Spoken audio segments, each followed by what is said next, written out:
محمد وعلى آله وصحبه وسلم. طبعا اليوم تاريخ 27/6 زارنا وفد مؤسسة الشيخ خليفة للأعمال الإنسانية، وتم اللقاء بالسلطان سعيد عبد السلام سلطان محمود علي شرع في مدينة برن، وتم اللقاء مع الأعيان وقادة القبائل.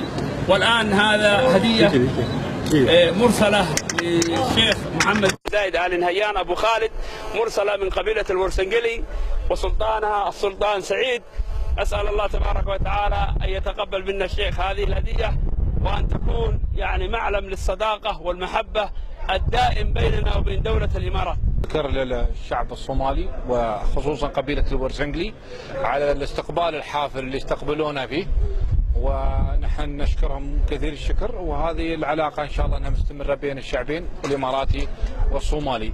شكرا سلطان سعيد على الهدية، نحن راح نوصلها إلى صاحبها الشيخ محمد زايد آل نهيان، وإن شاء الله أنها بادرة خير وعلاقة طيبة وتوطيد علاقة بين الشعبين إن شاء الله. مشكورين. waftiga inoo timi imaaraadka inooga timi oo maanta halkan aan kusoo dhaweynaynaa airportka, aad baan usoo dhaweynaynaa. booqashada inoogu yimaadeenna waa ku mahadsan yihiin. waxaan leenahay meeshani waa gurigii oo kale, soo dhawaada, waa idin soo dhaweynaynaa. intaa in ka badan baan rabnaa in booqashadiinu ay ahaato ka sii badato, oo aan idinku soo dhaweyno. aad baana u mahadsantihiin. wixii iswaraysiya iyo howlana way noo dambeynayaan insha allah. soo dhawaada, waa idin soo dhaweynaa. asalaamu calaykum waraxmatullahi wabarakatu.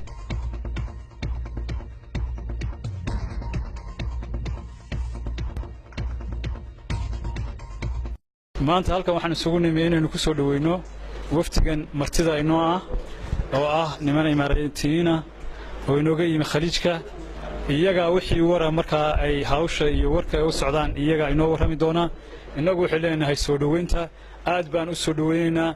waxaan leenahay soo dhawaada, dalku waa dalkiinnii, dadku waa dadkiinnii. markaa aad baanu noogu faraxsannahay booqashada iyo safarka aan noogu timaadeen. waxaanu rajaynaynaa maanta qura inaanay noqon, ay noqoto maalmo badan aanu halkan idinku qaabillo oo aanu idinku soo dhaweyno oo aad noogu timaadaan. aad baanana u jecellahay imaatinkiina iyo booqashadiina iyo safarkiina iyo xidhiirka wanaagsan oo aynu yeelan doono oo maanta kolba inoo bilaami doona.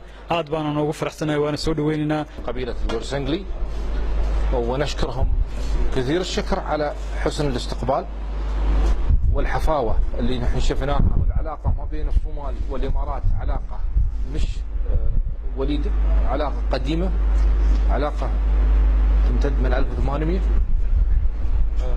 ولا نزال نحن موجودين على الساحة. وإن شاء الله أن نحن نكون خير عون لأهلنا في الصومال وأخواننا. نحن صراحة ندخل الصومال ما نحس أننا نحن أغراب، نحس كأننا بين بلادنا. حتى أننا نقعد بالشهر والشهرين في الصومال أكثر من بلدنا وأكثر من أولادنا. نحن نحب الجلسة في الصومال والتنقل ما بين في أقاليم الصومال.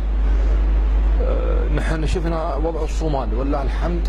الصومال في تطور، الصومال في تقدم، الصومال مش مثل قبل 20 سنة. ونحن نرحبكم، وإن شاء الله أن العلاقة هاي تستمر وتدوم. وإن شاء الله نقول لكم أن هاي مش الزيارة الأولى، وراح نستمر في زيارتكم والقعدة معاكم. وما نباها تكون بشكل رسمي، نباها بشكل مخوة واخوان واهليه. ترحيبكم هذا شرف لنا كبير.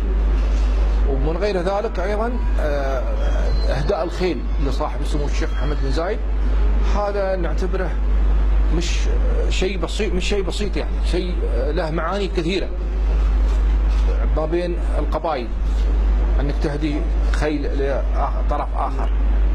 فهذا ان شاء الله انها تكون مستمره العلاقه ما بين الشعبين. ونعجز عن شكركم على حسن استقبالكم وحفاوتكم وفرحتكم. نحن بس علينا شفنا فرحتكم موجوده، ونحن فهمتوا الفرحه علينا نحن كذلك.